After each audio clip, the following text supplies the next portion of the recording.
I stopped showing him affection to punish him and make him feel insecure. He's now left, and I realize I was wrong. My name's Bella, and I'm in a tricky situation. I don't know how to resolve things because I know I was wrong.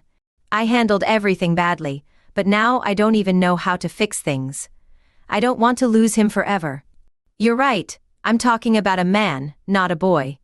He's 34, so you probably wouldn't call him a boy.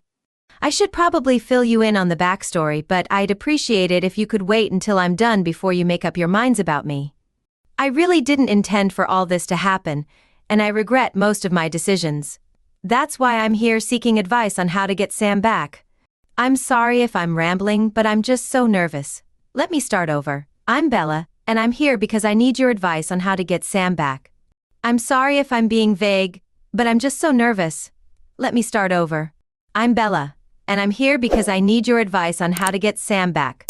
I'm sorry if I'm rambling, but I'm just so nervous. Let me start over.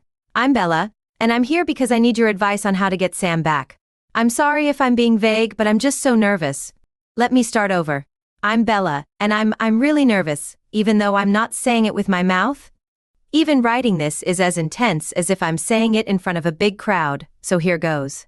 My name is Bella, as I said before, and I'm 24 years old and still in college, in my final year. I'm getting a degree in business. Oh, by the way, every name I use will be fake for some personal reasons. Like I said before, I'm a finalist, and I'm in serious need. I'm really grateful for your help because I just ruined my relationship with the most amazing man I've ever met. It was only after I made that stupid decision and he left that I realized what I'd done. Now I just want to get back what I lost, and this time with no mistakes intended to ever happen again. You see, what happened was that I withheld affection to punish him, making him feel insecure. He left and now I see how wrong I was. I know how bad that I know it sounds bad, but I didn't know it was going to be like that. I didn't know any better. You see, I had a rough childhood. My dad was a disciplinarian, and I still have scars on my back and arms to show for it. That's not why I'm here though. My dad believed that the best way to show a child affection was through the end of a stick. And the only way a child should respect their parents is through fear. I feared my dad so much, and I hated my mom. You see, as a mother with only 2 children, you'd expect my mother to be a lot more concerned about her children's welfare, and also try to prevent their father from touching them with canes for every single mistake they made. My mother would rather spend time in front of a mirror and obsess about how beautiful she looked. I should look for my father next. He was a famous politician, and very much loved by the public. I think they didn't know what my siblings and I went through every day. I grew up faster than my age and took care of my brother whenever he got in trouble. I took the blame, which meant I got the lashes too. I tried to become the perfect child so I would avoid the lashes. I got straight A's at school, was voted the most efficient and best student of the year in high school, and even got scholarship awards because of how smart I was.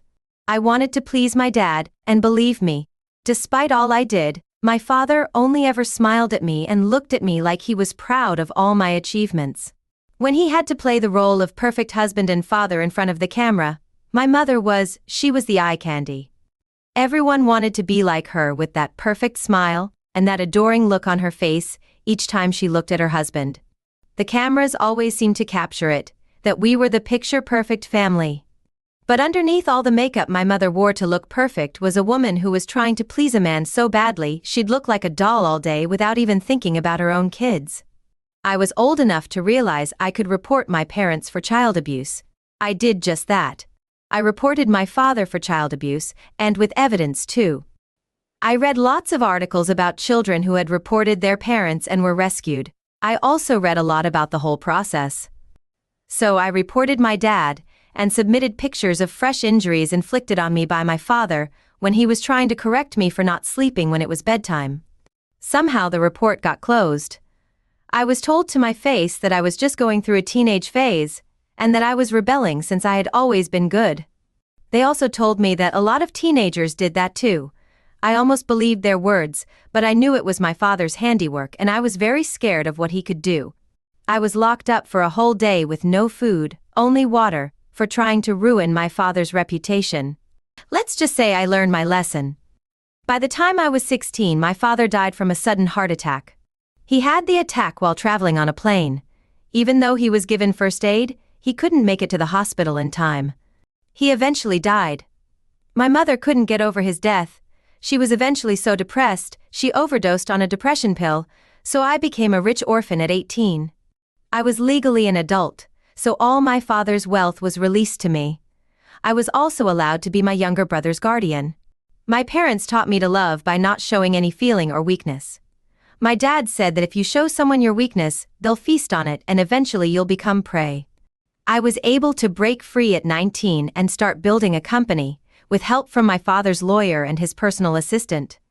She started to want to dictate everything because she felt I was too young to be in charge. The idea to grow my newfound wealth was mine. My father taught me never to let people control you, so I fired her when I was sure she'd done her job. I also brought in my own assistant to work with her. She was pretty shocked, and that made people respect me even more. They started to think of me as more of a boss than a child who needed guidance. I had started a clothing company that produces the textiles needed for other companies to make clothes. I also make clothes with my own brand. Before long, I was quite successful and one of the youngest successful brands.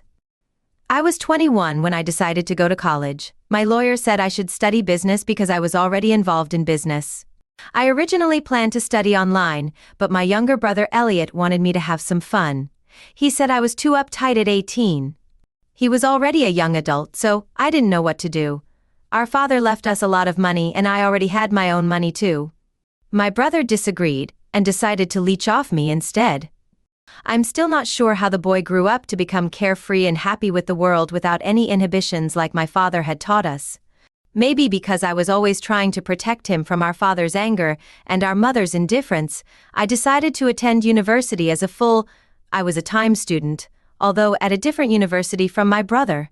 He had said that he was quite popular at school, and that people wouldn't find out that he had an uptight sister who seemed to take a joke as an opportunity to bite someone's head off. It would be bad for his reputation. I picked a school that was quite close to my newly bought apartment and closer to my company. I didn't have to drive more than 5 miles to get there. Back then, I thought my brother was wrong because I thought I knew how to have fun and be happy. Whenever I sold out all the new clothes I made, I bought myself an expensive bottle of wine or shampoo. I toasted to myself and to my dad's ghost to show him how much more successful I am without him. I also bought myself a mansion, which was a beauty. After the last successful business I had, that was what fun was like to me. I didn't know any better until I met Sophia, my very first friend at university. We studied she was on the same course as me, but a year older. I never found out why she was coming to school. I didn't mind because I figured everyone had their own demons. I never told anyone about mine either. Nobody knew who I was, even in the clothing industry. They knew I was young, but I never revealed myself when I had to attend a business meeting or an award night. I sent my personal assistant with my regrets for why I couldn't show up. Eventually, they stopped expecting me to show up, so only my brother, lawyer, and Pa knew who I was. In school, Sophia seemed to think I walked on water because of how wealthy my parents were and how big my mansion is. When she came to visit, she was obviously not from a wealthy background, which I guess was her backstory. She couldn't go to school when her friends did, so I didn't mind. I liked Sophia, so I sent my assistant to give her a part. She had a great job that paid well, which made her really happy. Her salary was enough to cover her fees and still leave her with some money to live on. I didn't understand what made her so happy, though I knew she should be grateful that she was able to pay for certain things. She was still excited and giddy though, which I found a bit much. Every day she was with me, telling me about her new job. It felt like a bit of a show to me, and I didn't like that, but Sophia was the only friend I had at university, so I just kept quiet. I knew if I had to, I could easily take advantage of her happiness, but I didn't want to become like my father, who was always looking for the weaknesses of others. I met Peter at school. He was my very first boyfriend. Our relationship was the shortest I could ever remember. We dated for just 2 weeks before he decided I had issues that he wanted to watch the mushy mushy I love you show with me, which I wasn't keen on. I didn't want to show that I loved someone, as I felt it made me look weak. After Peter, I wanted to feel loved desperately, but all the guys I met seemed like boys to me. So I started looking for older men. The second guy I dated after Peter was Joel. He was a married man with a 20-year-old. I was about 25 at the time. My daughter and I were just seeing each other casually and having casual sex. He obviously thought I was a lot older than I was, but I didn't correct him because he didn't need to know. I thought I didn't feel anything for Joel because we were just having casual sex with no strings attached. That changed when I started getting attached and wanting to see him outside our usual meetings to have sex. I eventually broke things off with him because I didn't want that for myself. I kept reminding myself that any show of affection was a weakness when I told Sophia. My affair shocked her. She said I had daddy issues if I thought dating men old enough to be my father was cool because they were mature. She tried to convince me that men our age are also mature, but I didn't agree. I felt I'd grown up faster than my age. Being with men who were just starting to plan out their lives seemed childish after Joel. I met Jonathan. He was at least 18 years older than me, but he was also married with kids. I started to think I was dating men who were married with committed wives, because I think they wanted to punish their wives for knowing they were cheating and still pretending everything was fine. My mother was the same way. She ignored the girl who was just about 5 years older than me, who became my father's mistress. My father would spend countless nights at his mistress's place and come play happy families with us during the day. Jonathan eventually got too attached. Once I spotted that weakness, I just broke things off with him. We were together for only 2 months. Maybe it was because I guess I was looking for someone who could provide me with financial security. I was attracted to men who were confident and in control. My mother was a great example of this. She was strong and independent, and she was always happy to receive any kind of love from my father, even if it was in public. These were my thoughts about love and relationships until I met Sam. He was older than me, and I was attracted to him for that reason. We met at a party where I was the CEO of my clothing brand, and he was the CEO of his tech company. I had to make some connections and get to know people. My lawyer had told me it would be good if I attended because no one would want to be talking business with a personal assistant rather than the boss. I was already bored out of my mind and wanted to make a quick exit when someone waylaid me. I was angry, but I hid it well under my smile and thought of how quickly I could get rid of him. He kept on finding things to talk about and questions to ask me that somehow I couldn't find myself lying about, and that made me uncomfortable. He was really persistent and made me want to run the other way across the room, but he asked for my contact and I gave it to him quickly because I had a feeling he wasn't going to let me make my escape. Until I had given him my number. I guess that persistence was what made his company a big success. What made his company a big success didn't mean I liked it when he used it on me. I promised myself I wasn't going to respond to any of his texts or pick his calls if he did call. Sam was a lot smarter than I gave him credit for. When he started texting me, I found myself I started replying to his texts and even waiting for his calls. We started hanging out more and more often. Sam was somehow able to break through all the walls I had put up. I fell deeply in love with him, and even told him everything about my past. He didn't mind and taught me how to open up. He made me realize that love wasn't a weakness but a strength. He also made me see that those who used it as a weakness against others were the dangerous ones. His words, not mine. He made me happy. Despite the fact that he knew he was wealthy. But he still bought me presents and told me that it's not the gift that matters, but the intention of the person buying it. His gifts were a show of how much he loved me. Even Sophia liked Sam for me. She told me that ever since I started seeing him, I was happier. My brother even noticed the changes in me. I guess love does that to someone, except when you go and ruin things for yourself. Sam took me home to meet his family, and they loved me. They were so happy together, his parents, I mean. It didn't look like it was faked, like my parents. His father would look at his wife with love, even when she wasn't watching. She would look at him the same way, and they would say the same things at the same time, laughing and ending with a kiss. Sam and his 3 siblings seemed to have grown up in a family so close that I envied them, wishing I had grown up in something like that. Sam and his siblings were also very close, and they would forget the world when they were together, discussing childhood memories and catching up on parts of their lives they had missed while away. I wanted a family like that. I wanted the same for my kids. I promised myself that I would make sure my kids received all that love from their parents. I knew that the best person to ensure I got that life was Sam. We were together for a whole year, and I was really happy. Well, that was until the problem started. You see, I caught Sam in a very compromising situation. I was very upset, but he swore to me that it was nothing like I saw and that he was being set up. I had called Sam earlier and told him I was going to come over to his house later that day so we could cook. I had dinner at Sam's place. I finished my classes earlier than I expected, so I went to his house. I have a key, so I could go in even if he wasn't there. I saw Sam's car, so I knew he was home, but I also saw another car that wasn't his. I was surprised because Sam doesn't often have visitors at home. His family is the only one who can visit. I know that Sam's family has a yearly vacation. All of them go. I was going to his place to join his family on their trip, but I saw the car and knew it wasn't going to be Sam. He couldn't go because of work, and he decided to join them later with me. I was curious to find out who the visitor was, so I unlocked the door and stepped in as quietly as I could. I saw Sam on his computer, shirtless and working while eating some snacks in the kitchen.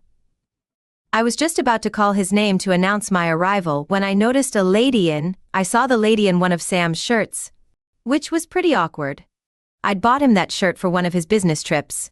I gasped, and it must have been loud because Sam turned and saw me. He looked shocked, then quickly stood up and walked towards me, trying to tell me it wasn't what it looked like, but I wasn't even hearing him. I just slapped him across the face before leaving. Sam tried several times for a week to reach out to me, sending me texts and calling me to explain why. That situation may have looked like he was cheating on me, but he actually wasn't. I didn't want to hear it though. I felt betrayed and heartbroken, and I didn't like that feeling. I cried several times because I had come to love Sam so much that the thought of him cheating on me it was a very painful experience. I decided that I was going to punish him for making me feel that way. I made him believe that I had forgiven him. I even allowed him to explain. He told me that she was a childhood friend of his who had suddenly shown up at his doorstep, heartbroken. She'd just broken up with her fiancé and spilled wine on her dress. He couldn't turn her away, so he gave her one of his shirts and let her stay until her clothes were dry, and he could send her on her way. She'd been hungry, so she decided to cook. When I walked in, he told me he wasn't cheating on me. He even called the said childhood friend on a video call. She spoke to me, explaining what Sam had told me and apologizing for making me believe otherwise. I don't know why I didn't believe them. Sam taught me a lot about love, but I still had this mindset that I was going to hurt him the same way he hurt me. I started to withhold my affection from Sam, like I had always done. I began to rebuild my walls of defense around me, not caring what Sam had to say. Sam tried so hard to get through to me, but I simply made it impossible for him. In hindsight, I know that was stupid. I just wanted to deal with the situation the old way, and it ended up badly for me. It was my final year in school when I met this guy. William was introduced to me by Sophia. He's Sophia's younger brother, who was a first-year law student. She had always told me about her younger brother and how much she loved him. When she introduced me to him, I was instantly attracted to him. I don't know how or why I felt this way. I ignored my feelings at first because I thought they were wrong. Then again, I was with someone I loved, even though I was clearly doing things I wasn't supposed to with William. He became infatuated with me and followed me around like a lost puppy. I enjoyed the attention, even though it was a bit stupid. He was cute following me around with his childish feelings, and I know I should have stopped him, but I foolishly allowed him because I wanted to make Sam feel jealous.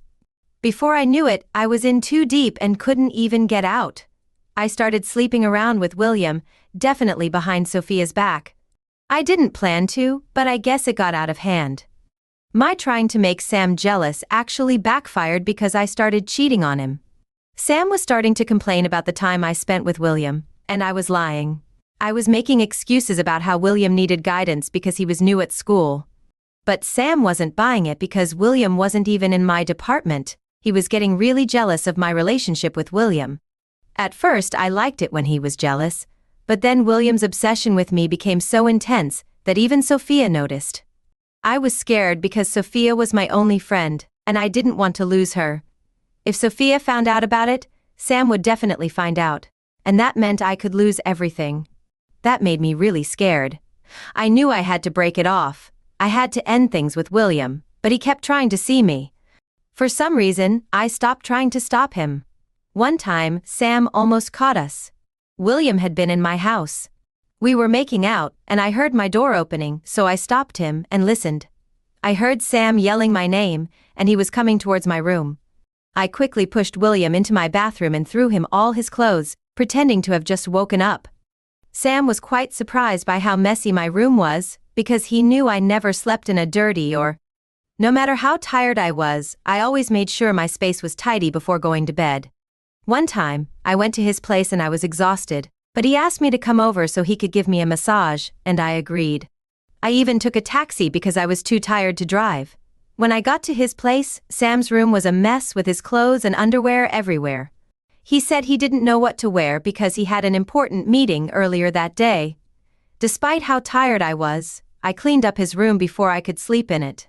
I really value my personal space, so when Sam arrived and saw my room in such a state, he was understandably suspicious. I managed to convince him that I was just tired and would clean up soon. I lied to him, saying I wanted to go out for dinner, so Sam took me out. I left the door slightly open so William could make his exit. I texted him when Sam had driven a bit far from my house, telling him he was safe to leave. It was Sophia who almost caught us that day. I was supposed to meet Sophia, but she had gotten caught up with work, and I'd been asked to wait for a few minutes at her place, so I went there to wait for her. William had been at her place that day, and when he saw me he was happy and started kissing me. I told him his sister was going to be there any minute, but he didn't listen, and we almost got caught when Sophia came in. We had to act like we were just talking, with me trying to hide my swollen lips from kissing. In the end, I knew I just had to end things with William because I didn't want to lose my relationship with Sam and Sophia. So I decided to have a heart-to-heart with him. To be continued. I had a heart-to-heart with him to try to get him to see why we couldn't work together that day. Sam had to go out of town to meet a business partner, and Sophia had to work, which I made sure of, so I called William to come over to my place because we had to talk. When he arrived, I told him why we had to end things before we ended up ruining everything. There was so much at stake. He was young and would probably not be affected as much as I would. I had so much to lose, the man I love, and my only friend. That felt like a lifetime loss. When I told him, William wouldn't listen. I tried to reason with him, but he was just upset and trying to reach for me and kiss me. I tried to wave him off, but I didn't try hard enough because I didn't want to end things between us. Before long I gave in and we were making out when Sam walked in on us. I just pushed William back and stared at Sam in horror, trying to rush towards him to explain. I tried to explain things to Sam, but he wouldn't even listen. He just asked me if it was because of William that I had been closed off with my feelings and trying to make him jealous. I tried to explain that it wasn't really the reason, but Sam didn't even hear me because he had already made up his mind. Sam walked out of my house and out of my life. I can't get in touch with Sam again. It seems that Sophia also found out that she must have known originally that it was related to her job. She quit and cut off every means of talking to her before she did that. She warned me to stay clear of her brother, and that she never wanted to speak to me for the rest of our lives. That's what I've been trying to avoid. As it turns out, this did eventually come true, and now I'm on my own.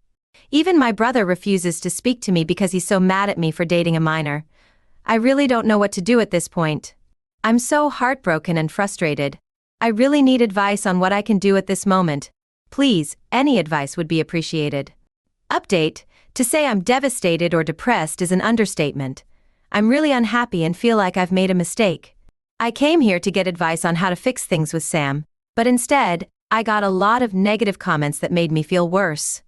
I feel really alone, and like I let my emotions get the better of me. I feel like I've been taken advantage of, and now I've ended up with no one on my side. I feel like I've lost the best man out there for me. I'm supposed to be graduating in 2 months with my man by my side, encouraging and applauding me. But now here I am with not even one person on my side. I know that Sam was planning on proposing to me soon, because I found the box in his wardrobe one day, when I'd been going through his things to look for a shirt to wear. Now, I don't even have the man, let alone the ring. I can only express my feelings here, but all I get is spite. I kept digging my own grave, but somehow I thought myself invincible. I've been facing the consequences of my actions for a long time now. They're here to stay, reminding me daily of how stupid decisions could hurt a lot of things. How do I get out of this mess I created for myself? I don't know. I feel so ashamed and stupid. I cannot believe I eventually knew how to love, who to love, and still lost it for. I lived with my parents for the longest time and felt really empty. Then I met Sam, and he filled me with so much love and peace and happiness. He was just an amazing person, and I was really stupid to throw what we had away with my actions. I lost him, and I lost a friend who was like the sister I never had. Even my own brother refuses to. I've never felt so empty in my life. It feels worse than when I was growing up as a child. At least then I didn't know what I was missing. Now I do, and it's excruciating. I threw something good away. I cannot get over it. I'm really struggling with this loss. It's so much greater than anything I've experienced before, and it can never be replaced. I'm finding it really hard to focus on my studies because I just want to cry every day on my bed and wish that I didn't lose him. If wishes were horses, I'd probably be behind right now with Sam cuddling me like he would always do whenever I was down. I miss Sam, I miss Sophia, and I miss I had such a close relationship with them, and I regret everything I did to hurt them, especially Sam. I just can't forgive myself. I don't know if Sam will ever forgive me, and that thought alone is killing me. My heart feels so heavy, and it hurts so badly anytime my doorbell rings, thinking it was Sam coming back to maybe tell me he would give. I was hoping for a second chance, so I rushed to the door. Only to be disappointed when it was just the delivery man, or my personal assistant there, to tell me about another business meeting I should attend in person, which I would refuse to go to. It's like I don't even exist anymore in anyone's world. I'm alone, and it's killing me just knowing I messed up.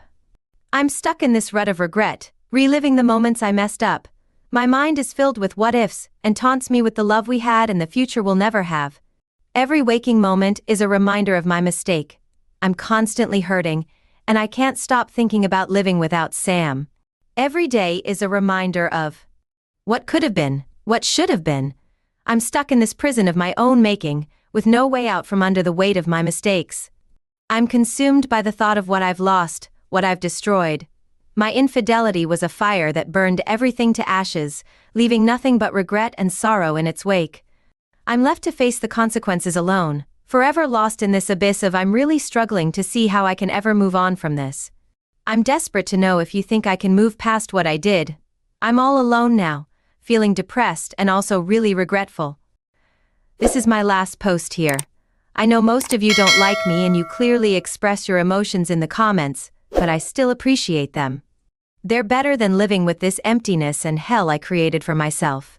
They're definitely better than not having anyone to talk to, so the backlash comments are more like, welcome pain. I'd prefer the hurt from the comments to the emptiness I feel inside. Knowing I caused that feeling by myself is not comforting. I hope you guys don't end up the way I did. Thanks and goodbye.